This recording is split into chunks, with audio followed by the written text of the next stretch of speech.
الله الرحمن الرحيم والتين والزيتون وطور سينين وهذا البلد الأمين لقد خلقنا الإنسان في أحسن تقويم ثم رددناه أسفل سافلين إلا الذين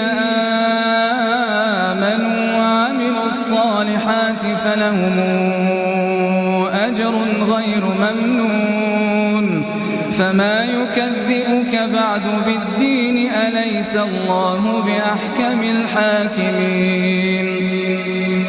بسم الله الرحمن الرحيم اقرأ باسم ربك الذي خلق خلق الإنسان من علق اقرأ وربك الأكرم الذي علم بالقلم علم الإنسان ما لم يعلم كلا إن الإنسان ليطغى أن رآه استغنى